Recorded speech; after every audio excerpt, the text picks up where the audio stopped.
ইলাহা ইল্লাল্লাহ লা ইলাহা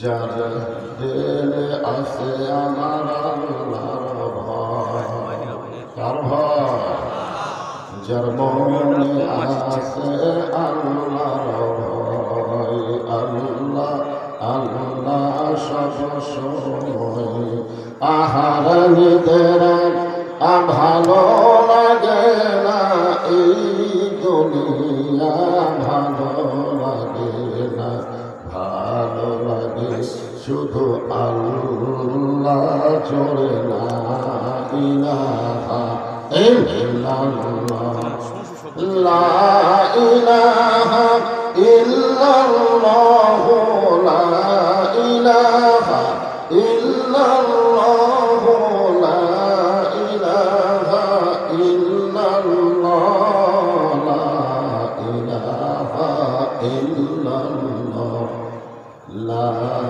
ইলাহা পাহাড় পর্বত নদী এনা গায়ে নিরবধি পাহাড় পর্বত নদী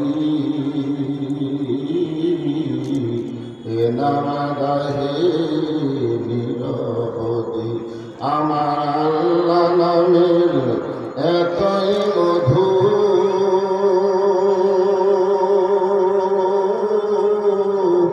আল্লাহ নামের এতই জাদু লুকিয়ে রাখছেন হে আল্লাহ জোরে লা ইলাহা ইল্লাল্লাহ লা ইলাহা ইল্লাল্লাহ লা ইলাহা ইল্লাল্লাহ লা ইলাহা ইল্লাল্লাহ লা ইলাহা ইল্লাল্লাহ লা ইলাহা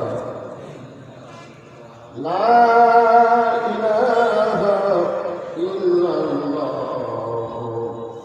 মুহাম্মাদুর রাসূলুল্লাহ।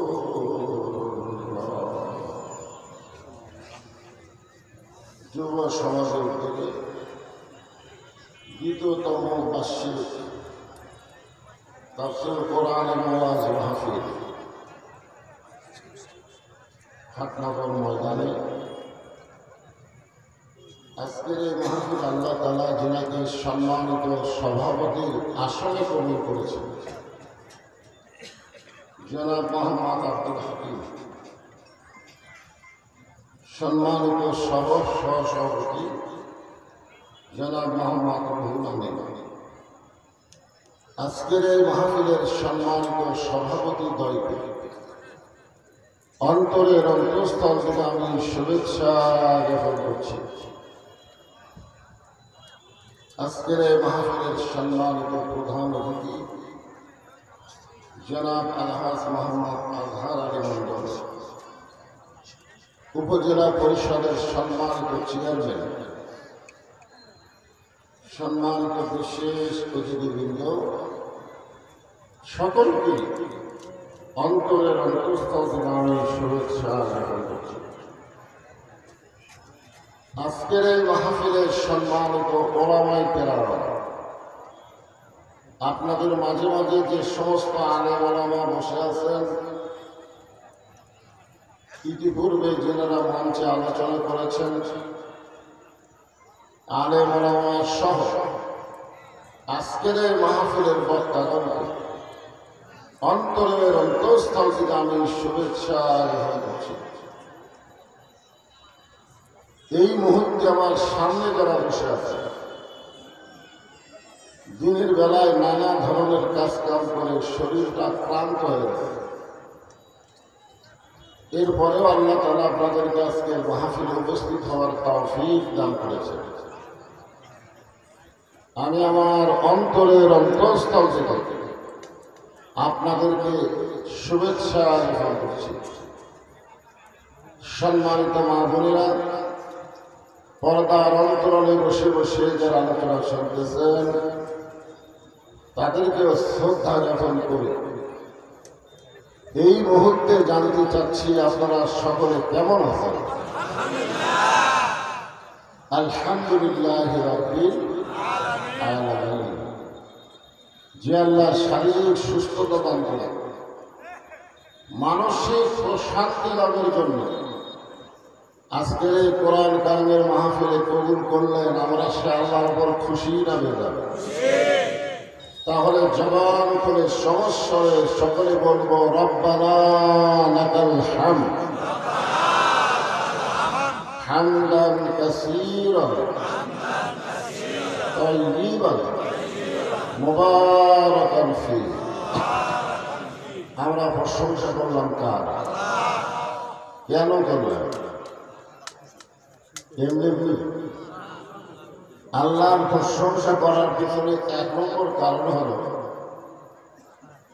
যে আমরা যখন আল্লাহর প্রশংসা করি আল্লাহ তখন এত খুশি হয় যে সমস্ত বান্দা আল্লাহর প্রশংসা করলো আল্লাহ আসমান এবং জমিনের ফাঁকা জায়গাটা নেকি দিয়ে পরিপূর্ণ করেছে।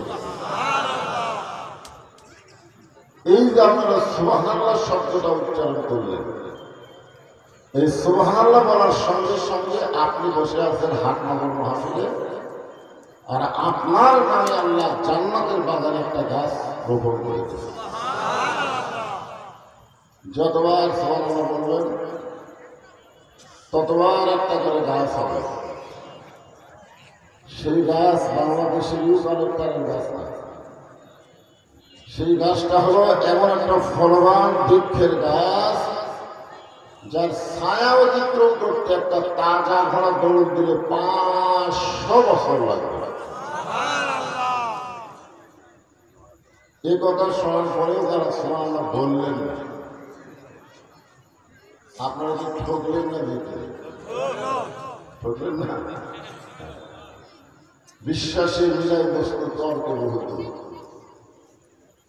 আমরা অনেক সময় তর্ক করি যে এত বড় বড় গাছ যদি আল্লাহ সুবহানাল্লাহর বিনিময়ে লাগায় যায় তাহলে জান্নাত কত বড়, এরকম অনেকে তর্ক করে। অনেকে বলে সারা জীবন পাপ করি আর সুবহানাল্লাহ বললেই জান্নাতে যাচ্ছে না। আল্লাহ রাসূল বলেছেন কোন ব্যক্তি যত বড়ই পাপী হোক না কেন তার জবান থেকে 3টা তাসবিহ যদি রহরহ প্রকাশ পায়, আল্লাহ রাসূল বলেছেন পাপী হওয়ার পরেও সে বেদনা মাসুম হয়ে দুনিয়া থেকে বিদায় নেয়।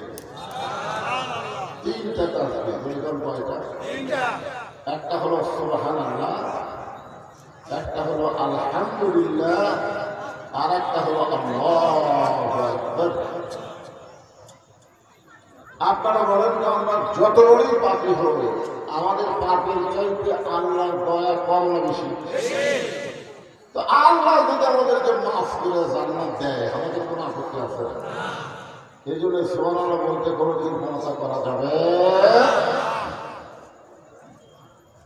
আমরা আল্লাহর প্রশংসা করব এই কারণে বেশি বেশি যে আল্লাহ তাআলা জন্মগতভাবে আমাদেরকে মুসলমানের ঘরে কবুল করেছে। এই দুনিয়াতে যত ধর্ম আছে, পৃথিবীতে বহু ধর্ম আছে না? আপনারা বলেন সব ধর্ম কি ঠিক? সব ধর্ম ঠিক? ধর্মের মানে কি? সে আল্লাহ যদি বলেন وَمَن يَبْتَغِي غَيْرَ الْإِسْلَامِ دِينًا فَلَن يُقْبَلَ مِنْهُ। ইসলাম ছাড়া অন্য কোনো ধর্মকে যদি গ্রহণ করে আল্লাহ বলেছেন সেটা কবুল করা হবে। আল্লাহর কথার দ্বারা প্রমাণ হলো একমাত্র ধর্মের নাম কি? আর ইসলাম ছাড়া কত ধর্ম আছে সব ধর্ম হলো ভুয়া। জোরে বলে সব ধর্ম কি? আরো জোরে বলে ভুয়া ভুয়া। আসল ধর্ম একটাই। আর ভাগ্য করে আমরা সেই ধর্মের ভিতরেই মুসলমানের ঘরে জন্ম নিবার পারছি। খুশি না বেদনা? ইচ্ছা করলে আমাদেরকে হিন্দুর ঘরে পাঠাবার পারতেন, আল্লাহ ইচ্ছা করলে ইহুদি খ্রিস্টানদের ঘরে আমাদের পাঠাবার পারতেন, কিন্তু আল্লাহ সেই সকল ঘরে না পাঠায়া রুহের জগতে আমাদের রুহগুলো কেমন পছন্দ করলেন, যার কারণে মুসলমানের ঘরে আমাদেরকে কবুল করেছে।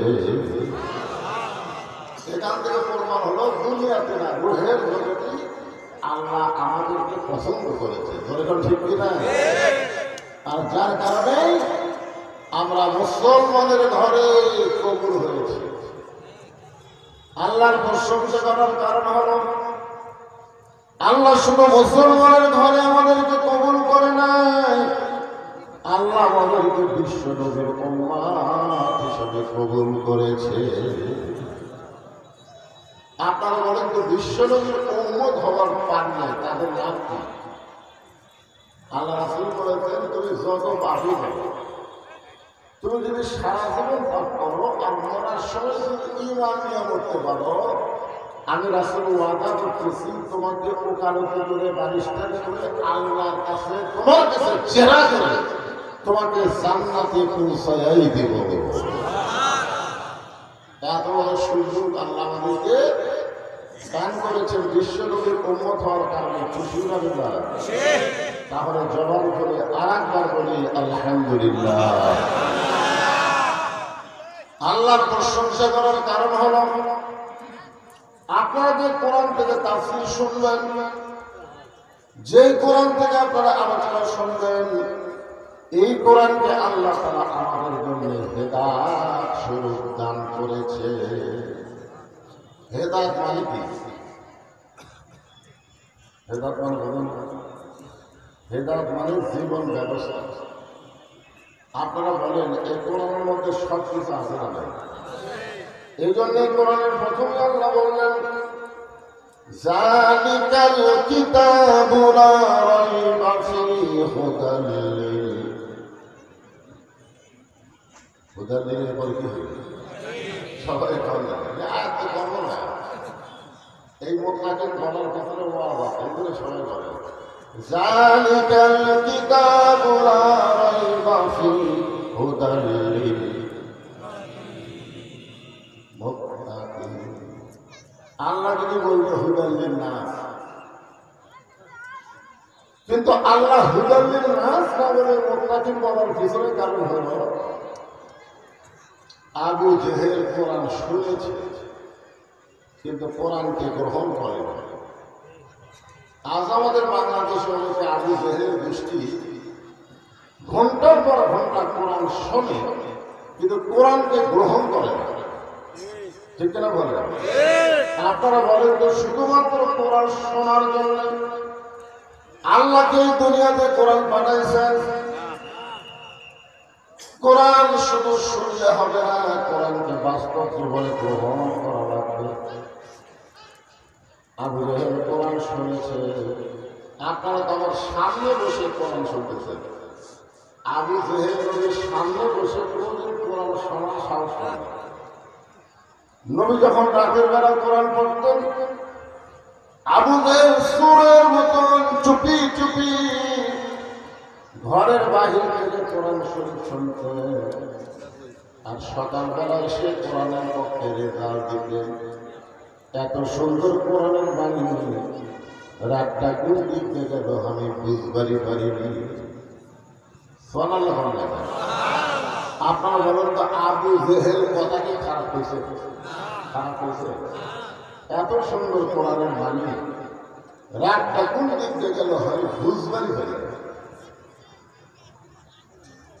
আবু সুফিয়ান বলেন, এটা যেই কোরআন শুনতে রাত কোন দিক থেকে গেল বোঝা যায়, সেই কোরআনকে যদি আমরা গ্রহণ করি তাহলে অসুবিধা কোন জায়গায়? শুনতেই যদি এত ভালো লাগে, সে কোরআনকে ধরে নিয়ে অসুবিধা করতে যায়। কথাটার মধ্যে গুরুত্ব আছে না? শুনতে রাত কোন দিক থেকে গেল বোঝা যায় না, সেই কোরআনকে গ্রহণ করলে আমাদের অসুবিধা কোন জায়গায়? আবু জেহেল বলে, আবু সুফিয়ান কোরআনকে যদি গ্রহণ করি তাহলে আমার নেতৃত্ব চলবে না, আসল নেতা হয়ে যাবে আব্দুল্লাহ দিন পোলা। কারণ কোরআনকে গ্রহণ করলে বাংলাদেশে কোনো ভুয়া নেতা থাকবে। আমাদের বাংলাদেশের যে নেতাগুলো আছে এরা কি আসল নেতা না ভুয়া নেতা? আরো জোরে বলেন, কি জোরসে বলেন? ভুয়া ভুয়া ভুয়া একটা শব্দ বাংলাদেশে ভাইরাল হয়ে গেছে। ভুয়া। আমাদের বললাম হিরো আলো যখন ২১-এর বই মেলায় গেছিল তখন ২১-এর বই মেলার ছেলেরা তাকে বলছে ভুয়া ভুয়া ভুয়া ভুয়া। কি বলছেন? ভুয়া ভুয়া। আবার যখন মোস্তাক আহমদ তার একটা শ্রেণী বউকে নিয়ে গেল, মোস্তাক আহমদের নাম শুনেছেন? বিয়ে করছে একটা শ্রেণী 7-5 পাশের একটা মেয়েকে বিয়ে করছে। যদি মোস্তাক আহমদ তার বউকে ভোটার মধ্যে রাখতে হবে তাহলে কিন্তু ভুয়া ভুয়া শব্দ শোনা লাগতো না। দরকার ঠিক কিনা? কারণ ভোটার মধ্যে যখন কোনো মেয়ে মানুষ তাকে গুলি না শুনি না তাকে মনে নেই। কিন্তু মোস্তাক আহমদ বউটাকে ভোটার মধ্যে না রেখে ব্যাপারটা মনে যখন ২১-এর বই মেলায় গেল ওই বুড়ার সঙ্গে ওই স্কুলের মানুষ পছন্দ না করে ভুয়া ভুয়া ভুয়া ভুয়া শব্দ উচ্চারণ করল। আর একটা নেতা আছে বাংলাদেশে, যে নেতা বিসমিল্লাহ ঠিক মতো তোমার হবে না। বিসমিল্লাহ করতে কি করে? ওই নেতা যখন বাংলাদেশের বই মেলায় গেল তখন ওই নেতাকেও ভুয়া ভুয়া শব্দ বলে তাকে টানায় গেল। এখন আমরা আজকে বলবো ভুয়া শব্দটা আল্লাহর কোরআন অনুযায়ী যে নেতারা চলবে না, মানুষের তৈরি মতো যে নেতারা চলে এরা কি আসল নেতা না ভুয়া নেতা? ভুয়া নেতা। তো ভুয়া নেতা কতদিন চলবে? যতদিন মানুষ কোরআন শুনবে, কোরআনকে গ্রহণ করবে না। মানুষ যখন কোরআনকে গ্রহণ করবে তখন বাংলার জমিনে আর কোন ভুয়া নেতা চলবে না। দরকার কথা ঠিক কি না? কারণ আল্লাহ কোরআনে বলেছেন সামিউনা ওয়া তাআনা, শুধু শুনলে হবে না, এটাকে গ্রহণ করতে হবে। আগে এখানে গান হতো, আমি শুনলাম যে ফিল্ডাকে গান হতো, কনসার্ট হতো, ছেলেরা সেইটা বাদ দিয়ে এই তাফসীর কোরআন মাহফিল করেছে। এদিকে আপনারা খুশি না বেজার? তাহলে জবান করে আরেকবার বলি আলহামদুলিল্লাহ। এখন সেই ছেলেরা কোরআনের মাহফিল করতেছে, ওই ছেলেদের ১ নম্বর শর্ত হলো শুধু কোরআনের মাহফিল করলে হবে না, আল্লাহর কোরআনকে বাস্তবে গ্রহণ করা লাগবে। আপনারা বলেন যে কোরআনকে গ্রহণ করতে গেলে ১ নম্বর শর্ত নামাজ পড়া। এই কোরআনকে গ্রহণ করতে গেলে, কোরআনকে ধরতে গেলে ১ নম্বর শর্ত হলো লা ইয়ামাসসুহু ইল্লাল মুতাহহারুন। তুমি ততক্ষণ পর্যন্ত কোরআন শরীফ স্পর্শ করতে পারবা না যতক্ষণ তুমি পবিত্র না হবে। তাহলে সেই কোরআনকে ধরতে পবিত্র হওয়া লাগে। সেই কোরআনকে মানুষ যখন গ্রহণ করবে ওই মানুষটা তখন কেমন মানুষ হবে? আবু জাহেল কোরআনকে শুনেছে, গ্রহণ করে নাই, আর হযরত আবু বকর শুধু কোরআন শোনে নাই, কোরআনকে গ্রহণ করেছে। জনগণটা ঠিক ঠিক না? কাফেরদের মধ্যে ১ নম্বর হলো আবু জাহেল, আর মুসলমানের মধ্যে ১ নম্বর হলো আবু বকর। এখান থেকে প্রমাণ হয়ে গেল শুধু কোরআন শুনলে হবে না, বাস্তবে কোরআনকে গ্রহণ করা লাগবে। আমার সামনে হাজার হাজার আল্লাহর বান্দারা বসে আছেন, আপনারা বলেন আপনার কি আবু জেহেল হবেন না আবু বকর হবেন? আবু বকর হবেন। তাহলে আবু বকর হবার গেলে কোরআনকে শুধু শুনলে হবে না, এই কোরআনকে বাস্তবে গ্রহণ করা লাগবে। এই কোরআনকে গ্রহণ করার জন্য পৃথিবীর সবচাইতে খারাপ মানুষ, যিনি নাঙ্গা তরবারি নিয়ে নবীকে হত্যা করতে গেছিল, এই কোরআনকে গ্রহণ করার কারণে আল্লাহ তাকে বাংলাদেশের মতো কয়টা দেশে খলিফা বানায়া দিল। সবচাইতে খারাপ আবু জেহেল কিন্তু নবীকে মারার পরিকল্পনা করছে, কিন্তু ওমর ফারুক নবীকে মারার পরিকল্পনা করে নাই, ডাইরেক্ট মারার জন্য অস্ত্র ধারণ করেছে। তাহলে হিসাব করে দেখা যায় ইসলাম গ্রহণ করার আগে আবু জেহেল থেকে ওমর ফারুক বেশি খারাপ ছিল, ঠিক কেন বলে? কিন্তু আবু জেহেল শুধু কোরআন শুনেছে বলে আবু জেহেলই থাকছে, কিন্তু ওমর ফারুক নবীকে হত্যা করার পরিকল্পনা করার পরেও শুধু কোরআনকে গ্রহণ করার কারণে আল্লাহ তাকে অর্ধ পৃথিবীর খলিফা বানায়া দিছে। আল্লাহর কোরআনকে গ্রহণ করার পরে হযরত ওমর যখন অর্ধ পৃথিবীর খলিফা, তখন ওমর ফারুকের অহংকার কেমন। আজকে আমাদের উপজেলা চেয়ারম্যান, এমপি সাহেব, মন্ত্রী সাহেব, এদের যা মশান সাহেব ধরে কথা ঠিক, সেই হিসাবে হয়তো ওমরের তো একটা অহংকার থাকার কথা যে বাংলাদেশের মতন ৯৬টা দেশের খলিফা আমি, আমার একটা মশান নাই, আমি কি হল।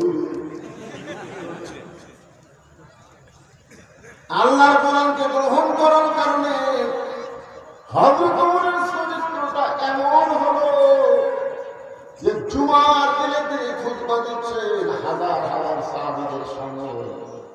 এমন সময় মাঝখান থেকে এক সাহাবী দাঁড়িয়ে বলতেছে, ইয়া আমিরুল মুমিনিন, আপনার খুতবা আমরা শুনব না।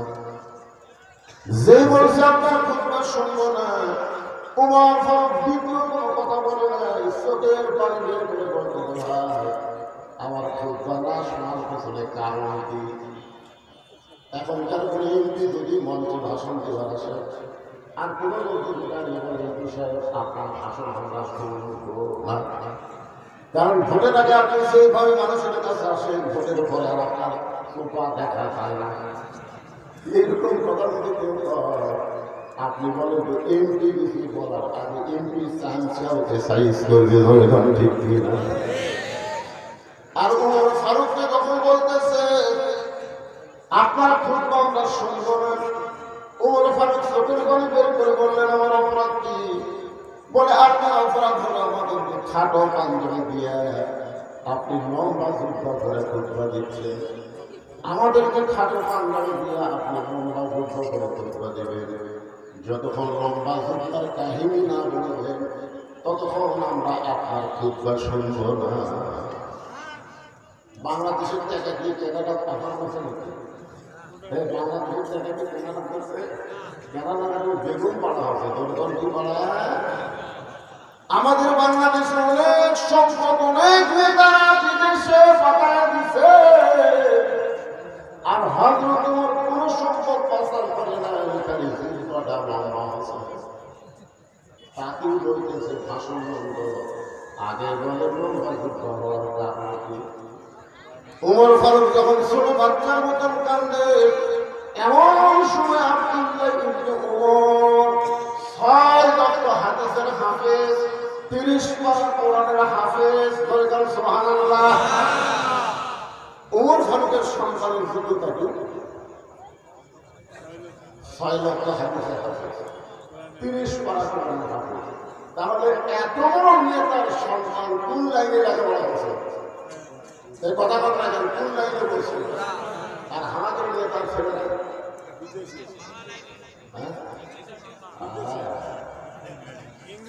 ৬ লক্ষ হাদিসের হাফেজ, ৩০ পারা কোরআনের হাফেজ। বাবার বাসনায় বলতেছে, রে নবীর সাহাবীরা, তোমরা খাটো পাঞ্জাবি হলো নতুন কাপড় পরে নামাজ পড়তে এসেছো, আমার কবরে দেখো, আমার কবরে নতুন কোন কাপড় নেই। ওসমান বলে বলে আব্দুল্লাহ, আজকে জুমার দিনে নতুন কাপড় না পরে পুরাতন কাপড় পরে। আব্দুল্লাহ বলতেছে, আমি যদি নতুন কাপড় পরে নামাজ পড়তে আসতাম তাহলে আমার বাবার খুতবা লম্বা হতো না। আমি যদি নতুন কাপড় পরে নামাজ পড়তে আসতাম তাহলে আমার বাবার খুতবা কি হতো না। দুনিয়ার সবাই যখন ঘুমায়, তোমরাও যখন ঘুমাও রে নবীর সাহাবীরা, আমার বাবা যেদিন থেকে খেলাফতের দায়িত্ব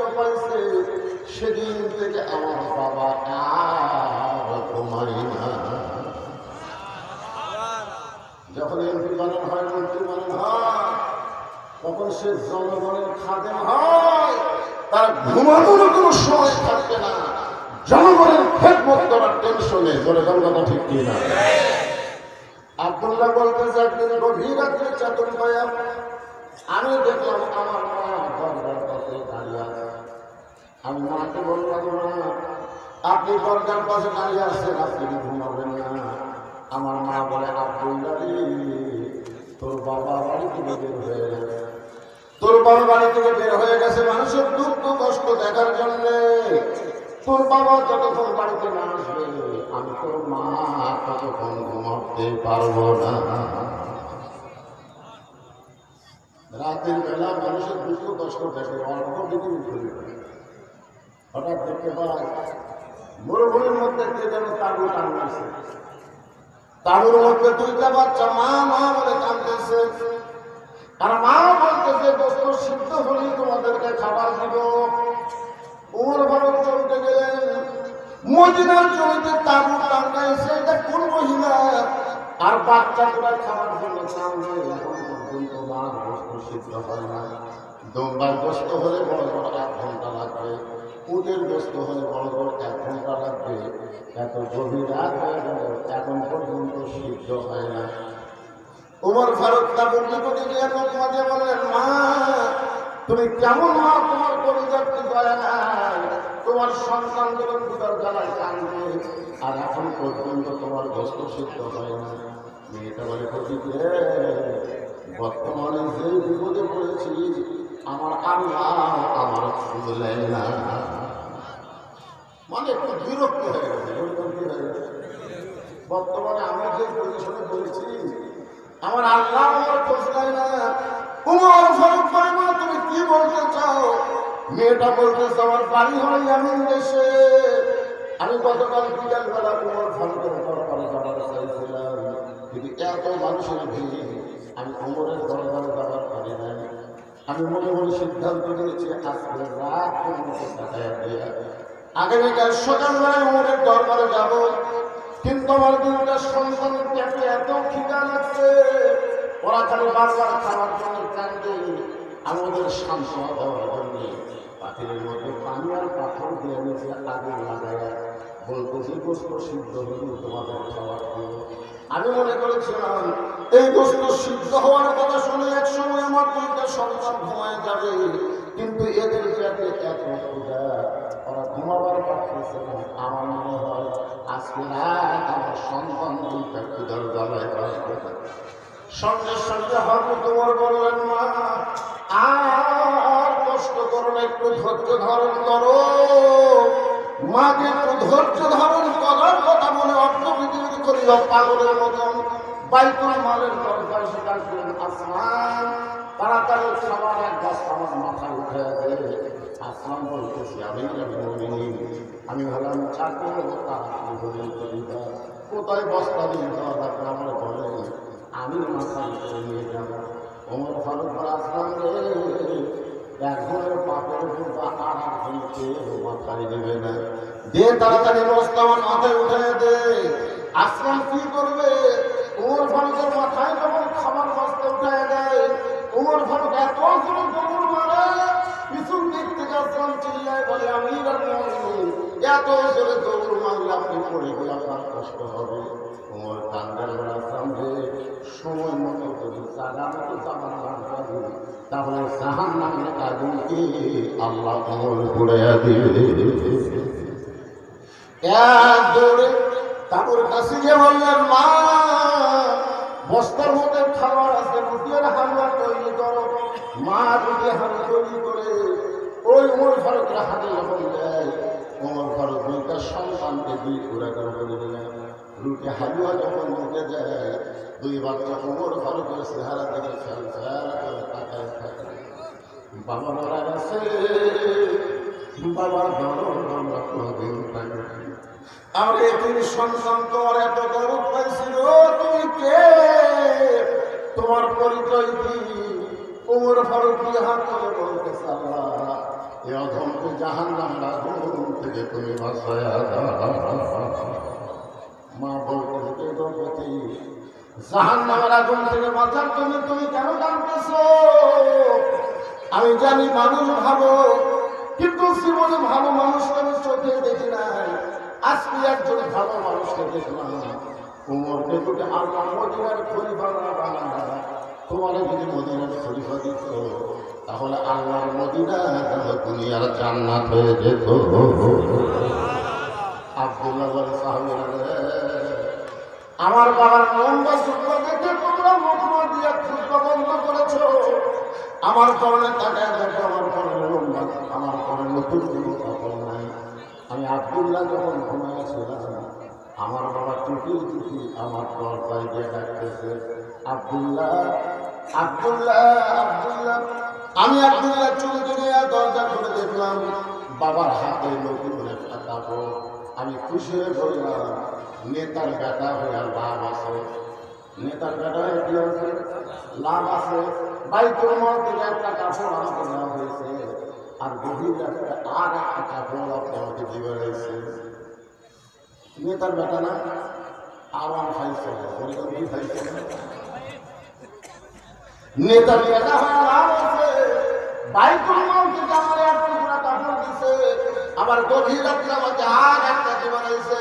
সঙ্গে সঙ্গে ওমর ফারুক আল্লাহর কোরআন থেকে তেলাওয়াত করলেন, ইন্নাল্লাহা ইয়ামুরুকুম আন তুআদ্দুল আমানাতি ইলা আহলিহা ওয়া ইযা হাকামতুম বাইনান নাস আন তাহকুমু বিল আদল।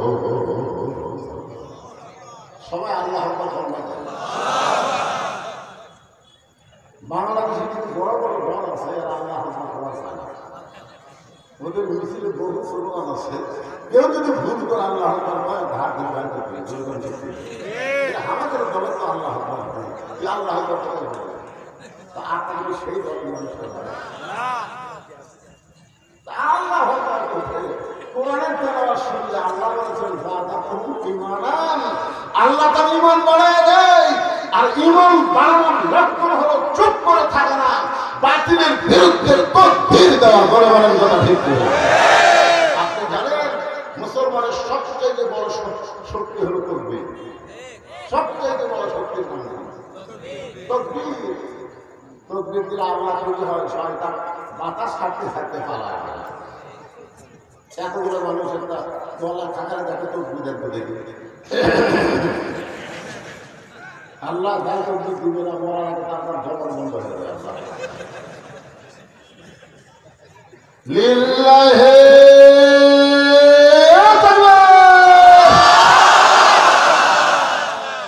ওমর ফারুক আব্দুল্লাহর সামনে যে আয়াতটা তেলাওয়াত করলেন, এই আয়াতের বাংলা অর্থ বলতেন। আমি বুঝতে বলতেছি 6 বছর ধরে আম বাগানের চাষ করছে। 6 বছর জ্যৈষ্ঠ মাসে দেখতে গেছে আম পাকছে গেছে, যা দেখে গাছের ডালে বসে ছোট্ট একটা বাচ্চা আম পাকতেছে আর ব্যাগের মধ্যে করতেছে। বাগানের মালিক রাগ করে কয়, আমি খাইনি, আমার পরিবারের কেউ খায় না, আর তুই আমার গাছে যেন আম পাকিয়েছিস, তোর বাপকে গিয়ে বিচার করে তুই খালি বেশি বেশি হাসে। বাগানের মালিক মিলে হাসিস কেন, তোর বাপক যা বিচার করবো। ছেলে বলতেছে, আমার বাপক কোথায় বিচার করবে, আমার বাপও আর এক গাছে করছে। টাকায় দেখে খালি আমার আগে কষ্ট হবে, গাছের নিচে বসে কান্দন করে আল্লাহ বিচার করে তার কাছে বেটাও সোর বাপও সোর। আজকে আমাদের বাংলাদেশের অবস্থা হয়েছে তাই, আলেমদের বিচার হয়, জালেমদের কোনো বিচার হয় না। বিচারের নামে প্রহসন চলছে।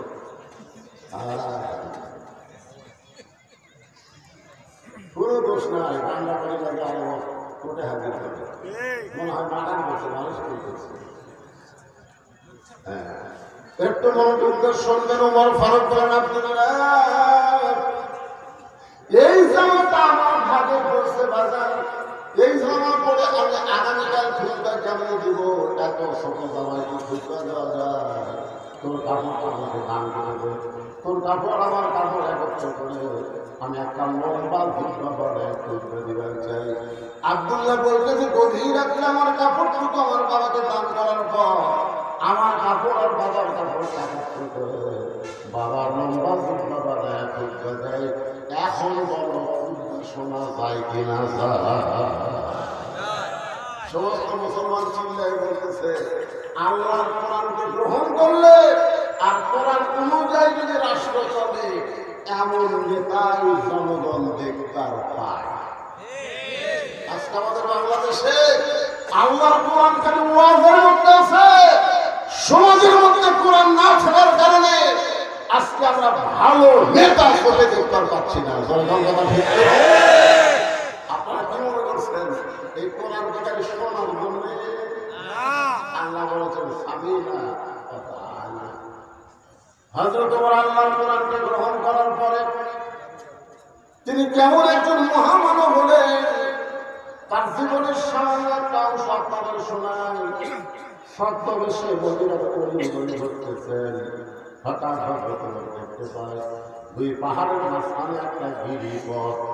ওই গিরিপথের মধ্যে সুন্দরী একটা মেয়ে ধীর গতিতে হেঁটে হেঁটে চলতেছে। মেয়েটার সামনেও কোনো মানুষ নাই, পিছনেও কোনো মানুষ নাই।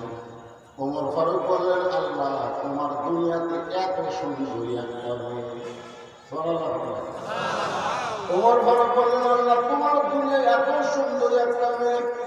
অনেক যুবক চিন্তা করতেছে, ওমর ফারুক মেয়েটার চেহারা থেকে সুন্দরী বলতেছে, কোরআন দিয়ে তখন পেশ করবে তখন মেয়েটার চেহারা থেকে সুন্দর বলবো না, মেয়েটার আপার অবস্থা আল্লাহ পর্দা যদি থাকে তাকে আল্লাহ ইসলাম সুন্দরী বলবে। আপনাদের কাছে যুবকদের কাছে আমার একটা প্রশ্ন হতো, তোমরা একটু বিবেচনা করবো। আমি যে বলবো পর্দা বেশি নারী যারা, তোমরা বলবো বিশ্ব সুন্দরী তারা, বলতে পারবো না? আজকে আমাদের যুবকদের চরিত্র নষ্ট করার পিছনে পরিমণির মতন কিছু বেহায়া নারী আছে। একটা নারী ইচ্ছা করলে গোটা বাংলাদেশের যুবকের স্বপ্ন দোষ করেছে, স্বপ্ন দোষ। আজকে আমাদের যুবকেরা ইন্ডিয়ান হারবা, ইন্ডিয়ান হারবা দেওয়া দেখা যায় শ্রীপুর কি হয় বসা হবে। আমি যুবকদের বলি, কোন ব্যাপারটা নারীকে তোমার মন করেন জায়গা দিও না। কোন ব্যাপারটা নারী কোন নারী না, ও পুরোপুরি ব্যবসা জনগণের মধ্যে ঢুকবে না। এই জন্য সবাই স্লোগান দেবে, আমার মায়ের আমার বদল আছে না, জনগণ আছে না, একটা সঠিক স্লোগান দেবে। আমি যে বলবো পর্দা বেশি নারী যারা, আপনার বলবেন বিশ্ব সুন্দরী তারা। পর্দা বেশি নারী যারা, আর যে বলবো পর্দা নারী যারা, আপনার বলবেন শিলা কলা তারা। ব্যাপারটা নারী যারা একই জাতের কলা, এক গামলা শোষাওয়ালা, এক গামলা শিলা। আপনার বলবেন এটা দেখুন না কিনবে কলা না, বলবেন ভাই একই জাতের তুই কলা ফলে তাকে থেকে শিলা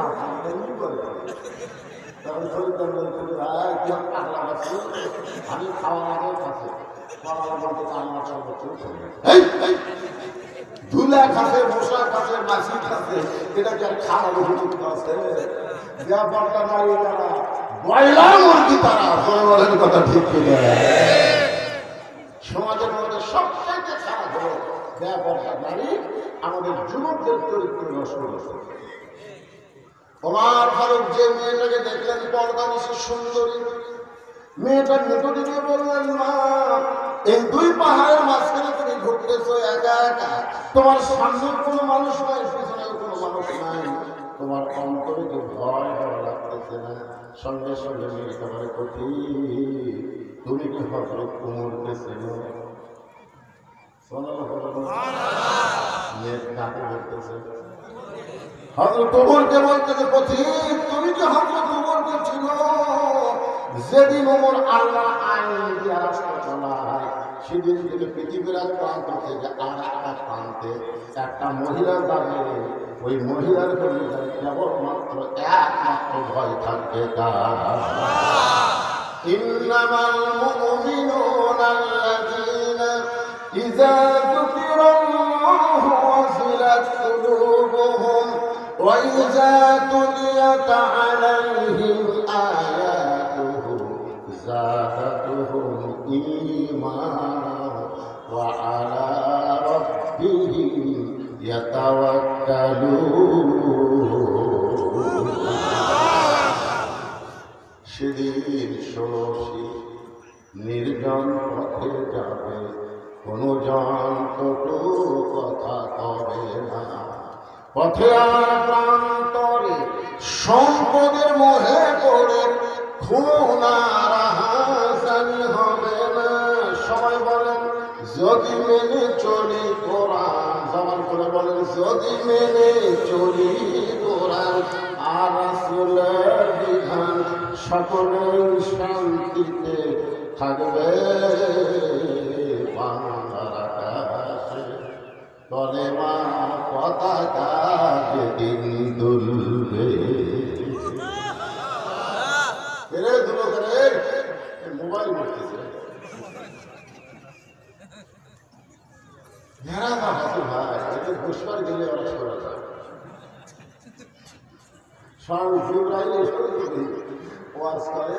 এই যুবকগুলোকে ভালো করা যাবে, কারণ বর্তমান যুবকদেরকে ওয়াজ দিয়ে ভালো করা যাবে। যুবকদেরকে ভালো করতে গেলে আল্লাহ কোরআনের সমাজ লাগবে, ধরে কথা ঠিক কিনা? আল্লাহ কোরআনে বলেছেন ওয়ানুনাজ্জিলু মিনাল কুরআনি মা হুয়া শিফাউন ওয়া রাহমাতুল লিল মুমিনিন। এই আয়াতের বাংলা শুনি, আমি আয়াত বলি আর বাংলা তর্জমা করি। বাংলা অর্থ হলো সবাই বলা থাকে। আমি যে বলবো সব সমস্যার সমাধান, আপনার বলবেন দিতে পারে আল কোরআন, বলতে পারবেন না? হয়ে যাবে সব সমস্যার সমাধান। আজকে বর্তমান প্রধানমন্ত্রী 564টা মসজিদ বানাচ্ছে। একজন নেতা আমাকে বলতে গোটা বাংলাদেশের গোটা পৃথিবীর কোন প্রধানমন্ত্রী এত মসজিদ বানায়নি যেটা আমাদের বাংলাদেশের প্রধানমন্ত্রী বানাইছে। আপনি প্রধানমন্ত্রীর পক্ষে একটা কথা বলেন না। আমি তখন বললাম প্রধানমন্ত্রী 564 মসজিদ দেন, 5 লক্ষ মসজিদ বানায় কোনো লাভ হবে না যতক্ষণ পর্যন্ত নামাজ কায়েমের আইন তৈরি না করবে। ধরে কোনো কথা ঠিক ঠিক। আজকে যদি নামাজ কায়েমের আইন তৈরি হয়, ওই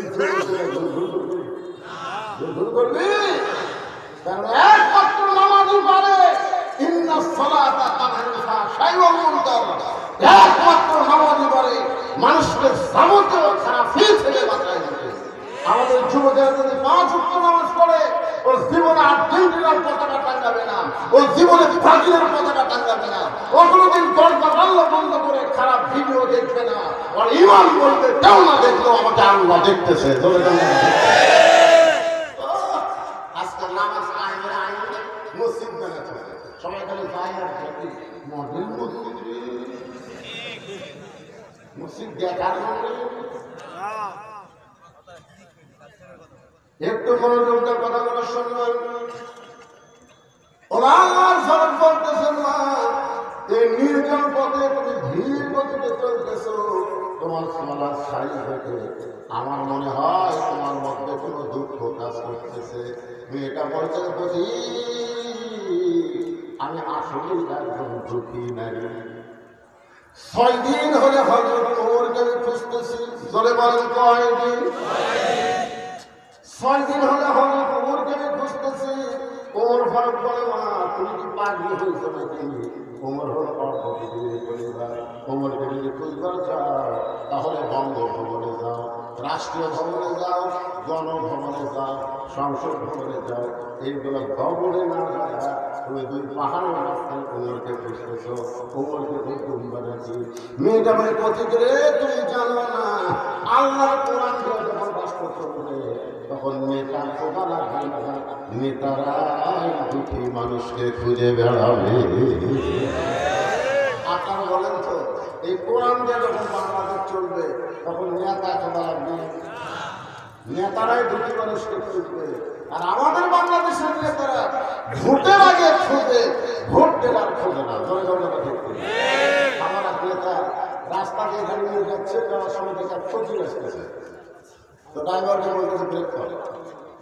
তো ড্রাইভার বলে স্যার কেউ ধরে আরে ব্রেক কর যে গাড়ি থেকে করেছে যেটা গাড়ি থেকে নামে হুজুর সালাম দিচ্ছে সালাম আলাইকুম সাফা কেমন আছেন হুজুর থেকে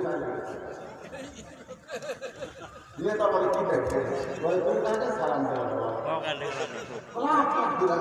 ঠিক দেখে ভোটের আগে ভোটের আগে আর ভোট পায় তখন ইন্তিরিকা হয়ে যায় তখন আর নেতার নাগাল পাওয়া যায় না ঘরে ঘর ঘরে ঠিক মেয়েটা বলতে বলছি আমার ইমান বলতেছে 6 দিন হলে হঠাৎ ভোটটা আমি করতেছি আর 1-8 দিনের মধ্যেই হঠাৎ খবরকে আমি পেয়ে যাব আপনার বলেন তো মেয়েটা ওমরকে পাইছি পাই ওমর ফারুক চতুর্থী বের করে বলে না তুমি সেই ওমরকে খুঁজতেছো আমি হইলাম সেই ওমর সঙ্গে সঙ্গে মেয়েটা বলতেছে তাহলে আপনি সুরের মতন একা একা করে ঘুরতেছেন আপনার কোনো চান্স নেই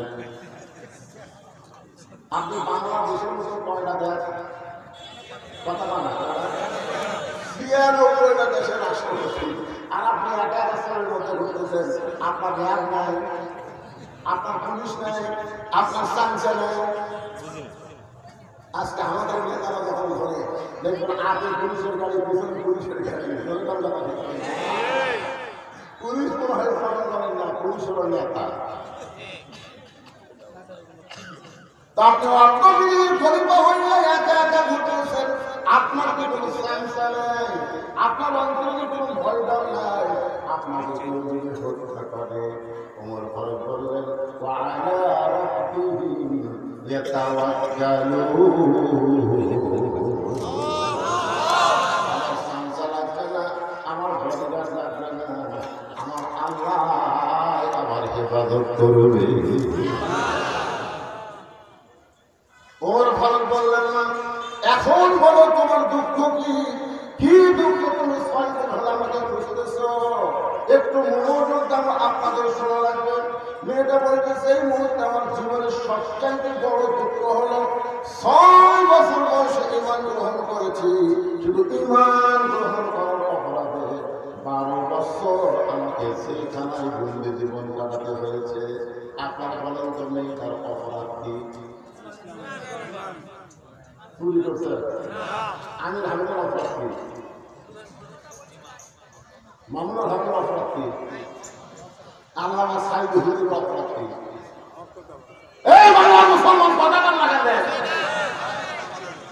খালি কথা বলার কারণে দিন দিন গোস্তের দাম বাড়তেছে বলে কথা বলতে গত হাতে 620 টাকা দিয়ে রেখেছে এখন জামা এসে 60 টাকা বলতেছে আর নতুন করে দিয়ে 700 টাকা ওই চিন্তা করছে 2 কেজির দাম হলো 1240 ওই 1300 টাকা দিয়ে দেয় 2 কেজি গোস্ত যখন টাকা টাকাটা দিচ্ছে বসার বলছে ভাই আরো 100 1400 তবে কি আরে ভাই কত হবে না 6 দিন এই বুঝতেছেন না 2 দিন দাম রাখতে মানুষ কথা কয় না আমরা ইচ্ছা করতাম মানুষ কিছুই কয় না তখন ওই লোক কাছ থেকে গোস্ত করতে তাকে দেয় বসায় কাছে দাও খপ করে দাওটা ইয়া যে খাটা গোস্ত এই খাটা ভাষা লাঠি লাগা ভালো মতো দাম ধরা বলতেছে এখন বড় কত করে খেতে বল বল করে বসায় বলতেছে আপনি চাকরি করতে চাই আপনার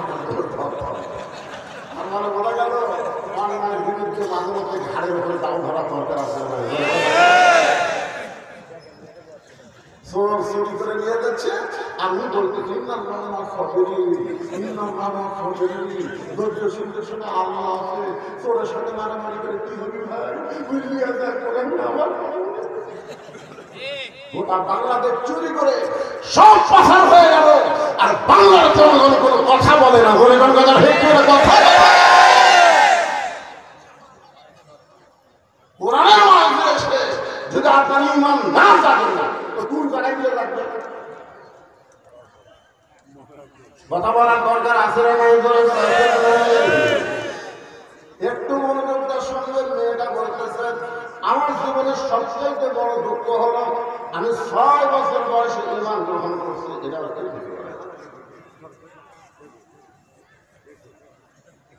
ওদের মধ্যে প্রধান অতিথি আসার প্রধান অতিথির আগমন, প্রধান অতিথির আগমন লিল্লাহি গত কারণে যদি বুঝে ছিল আল্লাহ তাআলা পরিজমান ভাষা সম্মানের মালা এইবারও তার গলা পড়াই দিয়েছে। সেই নেতা বর্ষিয়ান নেতা আজকে আপনাদের মঞ্চ উপস্থিত হয়েছে। উনি আমার তো এইভাবে চলবে, অসুবিধা আছে আপনাদের কোনো সমস্যা আছে? এখন নেতা মানুষ আমার আমার চলতে চলতে যায়, কারণ আমি ঘুরে ধরে বাস করি না, চলতেই থাকি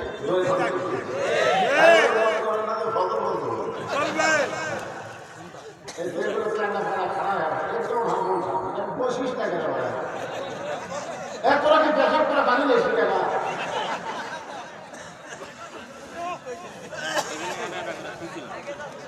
আমি ঘোষণা করতেছি এই মুহূর্তে আপনাদের উপজেলার সম্মানিত চেয়ারম্যান, আজকের মাহফিলের সম্মানিত প্রধান অতিথি আপনাদের সঙ্গে শুভেচ্ছা বক্তব্য দিবেন। আপনার ধৈর্য নিয়ে আপনার বক্তব্য শোনার পরে আমি যেখানে রাস্তা করছি এখান থেকে আবার রাস্তা চলবে, সমস্যা আছে না?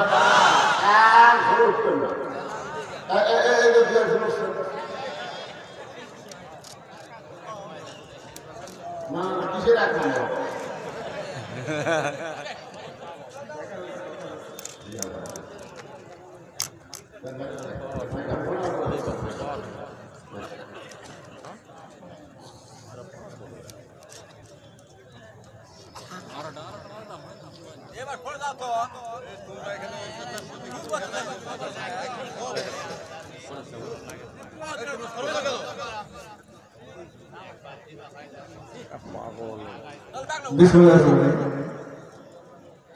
হাটনগর যুব সংঘের উদ্যোগে তাফসিরুল কোরআন ওয়াজ মাহফিলের সম্মানিত সভাপতি জনাব মোহাম্মদ আব্দুল হাকিম, কাউন্সিলর ধর্মের পৌরসভা, আজকের এই সভায় প্রধান বক্তা হিসেবে উপস্থিত আছেন হযরত মুফতি মোহাম্মদ বজলুল রশিদ মিয়া, আরো অন্য বক্তাবৃন্দ, আমার সামনে উপস্থিত ধামরাট উপজেলার বিভিন্ন প্রান্ত আগত ধর্মপ্রাণ মুসলমান, আসসালামু আলাইকুম রহমতুল্লাহ। আপনার মূলত প্রধান বক্তার বক্তব্য শোনার জন্য এসেছেন। উনি আপনাদের সামনে কোরআন ও হাদিসের আলোকে বিভিন্ন রকম কি বলবো উদাহরণ সহ বক্তব্য উপস্থাপন করেছেন। আপনারা আমরা উনি অনেক দূরে এসেছে, যদি আপনার কথাবার্তায় ওনার কথায় অন্তত যদি হিদায়ত হন, কিছু হেদায়ত হন, তাহলে হয়তো এই হাটনগর যুব সংঘের উদ্যোগে যে ওয়াজ সার্থক হবে। আর উনি বলে গেলেন, বলাউল্লাহ বলে গেলেন, শোনাউল্লাহ শুনে গেলেন, তাহলে কিন্তু হলো না। আমাদের প্রধান বক্তাকে বলবো, আমাদের দেশে সামাজিক অপক্ষয় হচ্ছে, এটা আমি কি বলবো, সময়ের দোষ, যুগেরও দোষে। আমরা আমাদের ছোটবেলায় কি দেখলাম, আজকে কি দেখছি? আমাদের ছোটবেলায় কি দেখলাম? গরুর গাড়ি দেখছি, মা বোনেরা গেছে সুরের সামনে পর্দা দেখেছে। আজকে আমরা কি দেখছি? এটা কি বলবো, সময়ের একটা। তাই আমি আপনাকে অনুরোধ করবো, উনি যে কথাগুলো বলছেন আমরা জানি, সবই জানি। উনি যে কথা বলছেন আপনি জানেন না, সব জানবেও সবাই জানেন। আপনিও জানেন আপনাকে কি করতে হবে না করতে হবে। আমরা শুনি, সবই বুঝি, জানি, কিন্তু আমরা মানি না। এটা কিন্তু দোষটা আমাদের। আপনি সবই জানেন, উনি যে কথাগুলো বলছেন আপনারা সবই জানেন। যদি উনি আমরা মানতাম তাহলে ওনার দরকার ছিল না। যেহেতু আমরা মানি না, একটা জিনিস অনেক সময় বারবার রিপিট করলে হয়তো মনে করেন তাই হুজুর বলছে দেখি মানিয়ে দিই। আর এখন আমাদের সামাজিক অপক্ষয় হচ্ছে, আমি হুজুরকে বলবো আমাদের সামাজিক অপক্ষয় ঘটছে, এই ব্যাপারগুলো মানুষের সামনে উপস্থাপন করে। সব দোষ সরকারের ঘাড়ে দিয়ে আপনি ওয়াজ করবেন না, মানুষকে বলবেন। এর জন্য দায়ী কিন্তু আমরাও দায়ী। আমরা অনেক সময় আইন আছে, সেটা আইন কিন্তু আমরা মানি না, এর জন্য কিন্তু আমরাও দায়ী। সরকারের আইন আছে, আরো সামাজিক অপক্ষয় ঘটার পিছনে বহু রকম কারণ আছে, বৈশ্বিক ব্যাপার আছে, শুধু বাংলাদেশের ব্যাপার নয়, কিন্তু সারা বিশ্বের ব্যাপার আছে, বৈশ্বিক ব্যাপার আছে। শুধু বাংলাদেশে ঘটছে, বাংলাদেশ ঘটছে এটা নয়, সারা বিশ্বের ব্যাপার। তাই আমি আপনাদের অনুরোধ করবো, আমরা যেটা খারাপ জিনিস সেটা বর্জন করবো, ভালো জিনিসটা আমরা জীবন। আমরা যদি খারাপটা বর্জন করি, ভালোটা নেই। আর আমাদের ছেলেমেয়েদের ব্যাপারে বলছি, সরকার সব কিছু করতে পারবে না। আমাদের দেশের যে জনসংখ্যা, আমরা সৌদি আরব বিভিন্ন দেশে যাই, তাদের জনসংখ্যা আর আমাদের জনসংখ্যার মধ্যে ফার ডিফারেন্স। আমাদের যে জনসংখ্যা, সরকার ইচ্ছা করে আইন করলে কিন্তু সব জিনিস করতে পারবো না, এটা আমাদেরকে করতে হবে। আমি আপনাদের অনুরোধ করবো, বিশেষ করে আমাদের সামাজিক অবক্ষয় করছে, এর জন্য আমরা যারা গার্জিয়ান অনেক আছে তারা দায়ী। আমরা আমাদের ছেলেটার, আমার মেয়েটার কোথায় কখন স্কুলে যাচ্ছে, না মাদ্রাসা যাচ্ছে, কলেজ যাচ্ছে, আমরা খোঁজ খবর রাখি না। যদি আমরা আমাদের নিজের সন্তানকে দেখতে পাই, নিজের সন্তানদেরকে আমরা ঠিকমতো লালন পালন করি, তাহলে কিন্তু এই ঘটনা ঘটবে না। আমরা করি না, আমরা মনে করি আমার ছেলেটা মাস্টারি করছে, খুব ভালো করছে। তাই আমি আপনাকে অনুরোধ করবো, কারণ আমরা দেখেছি আরেকটা সমস্যা হয় কি, তথ্য প্রযুক্তির যুগের ব্যাপার আছে, মাদকের ব্যাপার আছে। আমাদের ছেলেমেয়েরা অনেক সময় মাদক আসক্ত হয়। আমি দেখেছি এই 5 বছর যাবৎ বিভিন্ন বাবা মা এসেছে, অনেকে আসে বলে ভাই বা বাবা আমার ছেলেটা নেশা করতে করতে আমার সব শেষ করে ফেলল, এমনকি শেষ পর্যন্ত আমার গায়েও হাত তুলতে কুণ্ঠাবোধ করে না। তাই আমার ছেলেরা ইয়েমোকে বলে, ওসেকে বলে 6 মাস 9 মাস হাত ধরে টাকা ব্যবসা করে। তারা চিন্তা করতে গেলে ওই বাবা ওই মায়ের কাছে ওই ছেলেটা কত আদরের সন্তান ছিল, আজকে নষ্ট হয়ে যাওয়ার জন্য হাত ধরে রাখার চিন্তা করছে। ওই বাবা ওই মা কত কষ্ট নিয়ে কথা বলে। তাই আমি আপনাকে অনুরোধ করবো, তাই এখানে এসেছে সব মানুষকে অনুরোধ করবো, যে আমি আপনাদের প্রতিদিন অনুরোধ করবো, আপনারা আমরা আমাদের নিজের সন্তানকে লক্ষ্য রাখবো, কোথায় যাচ্ছে, কি করছে না করছে। আমি মনে করি সমাজ অনেকাংশে ভালো হবে, কারণ সরকারের দ্বারা সবকিছু করা সম্ভব নয়, সরকারের সবকিছু আছে, সব সম্ভব নয়। যদি আমরা নিজেরা সচেতন হই, তাই আমি মনে করি আমাদের সরকার, আমাদের সমাজ অনেকাংশে কলুষ মুক্ত হবে, এবং আজকে আমাদের যেসব অধর্ম আছে সেসব আমরা অনেকাংশে মুক্ত হতে পারবো। কারণ এই যুগে অনেক বলছে, আমার এই কথা বারবার বলি, কথা না ফুটফুট সাহেব ফির সাহেব বলছিল, কথা বলছিল, আমি বারবার কথাটা বলি যে বাবা এই যুগে ধর্ম রক্ষা করা খুবই কঠিন কাজ। উনি বলছিলেন সাধারণ মানুষের বলছিলেন সাধারণ মানুষ যদি হুজুরের কথায় কাল থেকে চলতে যায় তো চলতে পারবেন না। উনি বলছিলেন যে সৎ থেকে সত্য কথা বলে সৎ উপার্জন করার চেষ্টা করেন, এই 3টি কথা যদি মেনে চলেন অন্তত এই যুগের জন্য আপনারা চলতে পার হয়ে যাবেন। তাই আমি আপনাকে অনুরোধ করবো, ওনারা যে কথাগুলো বলেন আমি মনে করি আপনিও জানেন, উনি যে কথাটা বলছেন সেটা আপনিও জানেন। আপনি খালি শুধু কাল সকাল থেকে এই কথাটা আপনি পালন করার চেষ্টা করেন, আমি আমার এই কথাগুলো মানে চলার চেষ্টা করবো, হলে কাল থেকে কিন্তু আমাদের সমাজ এই বিশেষ ধামরা অনেকাংশে পরিবর্তন হবে। কারণ ওনাকে ডেকে এনে যে আপনি হেদায়েত হবে, আপনি মনে করে হবেন না। কারণ এখানে একটা বাণিজ্যিক ব্যাপার আছে, এখানে একটা বাণিজ্যিক ব্যাপার আছে। আমি মনে করি আমাদের দেশের কয়েকজন হুজুর আছে এখানে আসে মানুষের হেদায়েত করার জন্য আসছে। আমি দেখেছি অনেক, এখানে অনেক কথা আছে, বলছেন হেদায়েত করে আপনারা ওনারা আসেন যে মানুষের হেদায়েত করার জন্য, ঠিক নয়। যদি মানুষের হেদায়েত করতে আসেন, আমি মনে করি মানুষের হেদায়েত হতো আর আমি মনে করি এখানে একটা অন্যরকম পাণ্ডিত্য আছে, এই জন্য আসা তার জন্য মানুষ অনেক আসছে হেদায়েত করে না। আমি আপনাকে অনুরোধ করবো হেদায়েত আপনার কাছে, আমার কাছে নয়, ওনার কাছে নয়। আপনি কিভাবে কাজকে সবাই সেভাবে চলবেন, আপনি যেভাবে চলবেন সেভাবে আপনি চলতে পারবেন। তাই আমি অনুরোধ করবো, আপনারা সবই জানেন, কোরআন হাদিস আমাদের সবই জানেন, কোরআন কি আছে, হাদিসে কি বলছে, আপনারা সবই আমরা সবই জানেন। তাই আমি আপনাকে অনুরোধ করবো, আপনারা বিশেষ করে আমাদের সমাজে যে সামাজিক অবক্ষয় হচ্ছে এই ব্যাপারে আপনারা আপনার নিজের সন্তানদেরকে, নিজের ছেলেমেয়েদেরকে মানুষ করে ঠিক মতো রাখবেন। আমি জানি আপনার বাইরে একটা মাদ্রাসা সত্যি ছেলে থাকে, আপনি তারা ধর্ম হবে না, কিন্তু নামাজ পড়ে দাঁড়িয়েছেন, তখন মনে হবে যে আমার কি যাই, আমার ছেলেটা কোথায় থেকে অনাম করতেছে।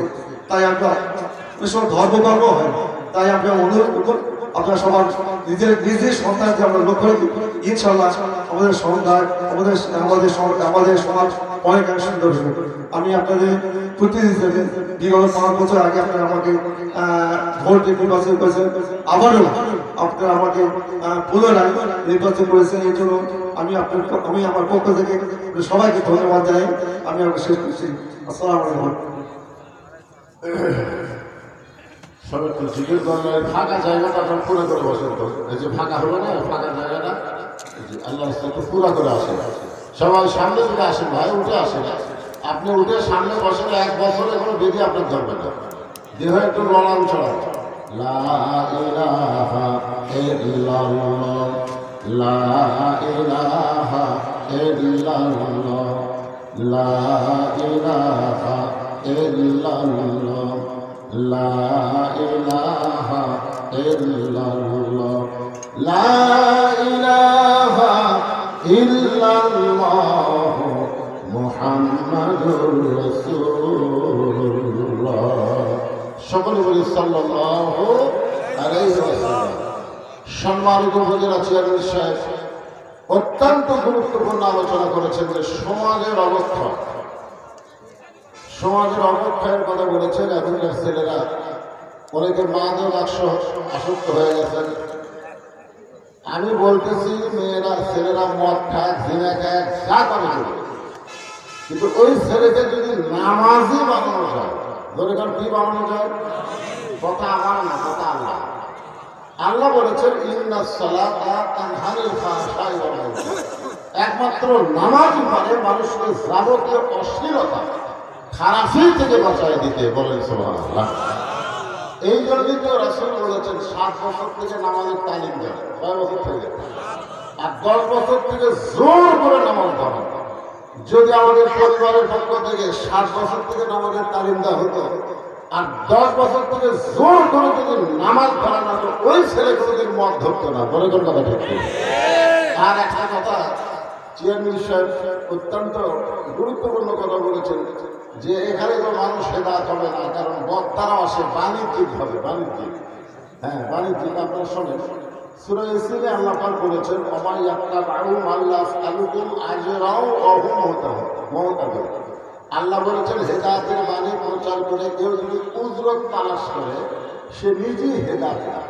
এই আয়াতের তাফসীর আপনারা করবেন। এখানে বলা হচ্ছে যে কোনো কেউ মুসলমান হয়ে হিন্দুদের কাছে, কার কাছে, বিধর্মীদের কাছে কলেমার দাওয়াত দিয়ে তার কাছ থেকে যদি কোনো অনুগ্রহ তালাশ করে, যে ব্যক্তি কলেমার দাওয়াত দেবে সে নিজেই হেদায়েত। আপনারা বলেন আমি তো আপনাদেরকে কলেমার দাওয়াত দিয়ে পেরেছি, কলেমার দাওয়াত দিয়ে পেরেছি। আপনাদের মসজিদের ইমাম সাহেব নামাজ পড়ায়, আপনারা বলেন তো সেখানে বাণিজ্যিক কারবার আছে না? ইমামকে মানুষকে বেতন দেওয়ার দরকার আছে না? আপনাদের মুয়াজ্জিন সাহেব আযান দেয়, ওই আযানের মধ্যে বাণিজ্যিক কারবার আছে না? আযান দেওয়ার পরে মানুষকে বেতন দেওয়া হয় কি হয় না? হয় কি হয় না? আপনাদের মাদ্রাসায় যে সমস্ত হুজুররা কোরআন শরীফ পড়ায়, আপনারা বলেন যে এরাকে ফিরি কোরআন পড়ায় না মানুষকে হাতিয়া দেয়? তাহলে সব জায়গায় বাণিজ্যিক ব্যবস্থা থাকবে আর বক্তাদের ব্যাপারে থাকবে না। এইটা ঠিক না। বক্তারা তো কলেমার দাওয়াত দিচ্ছে না। আমরা সবাই কলেমা গ্রহণকারী মুসলমান, আমাদেরকে কলেমাটা ঠিক কেমনে রাখতে হবে এই বিষয়ে বক্তারা আলোচনা করে। বলে কোন কথা ঠিক কি? আপনারা খুব খেয়াল করবেন। এখানে আল্লাহ এখানে মেয়েটা বলতেছেন আমার সবচাইতে বড় অপরাধ হলো আমি 6 বছর বয়সে ইমান গ্রহণ করেছি, শুধুমাত্র ইমান গ্রহণ করার অপরাধে 12 বছর আমাকে জেলখানায় বন্দি জীবন কাটাতে হয়েছে। ভাই তাহলে এই কথাটা আপনারা একটু খেয়াল করবেন। মেয়েটা কিন্তু বলে নাই আমি ইমানের কলেমা পড়েছি, মেয়েটা কিন্তু বলে নাই ইমানের কলেমা পড়েছে, মেয়েটা বলতেছে আমি ইমানকে গ্রহণ করছে। আপনারা বলেন ইমানের কলেমা পড়া আর ইমানকে গ্রহণ করা এই দুইটাকে এক। যুদ্ধের সময় আমাদের এলাকার অনেক হিন্দুরা ইমানের কলেমা পড়ছে, অনেক হিন্দুরা আর্মি দেখলে, পাকিস্তানের সৈন্য দেখলে তারা মুসলমানের চাইতে বেশি জিকির করছে লা ইলাহা ইল্লাল্লাহ, লা ইলাহা ইল্লাল্লাহ, লা ইলাহা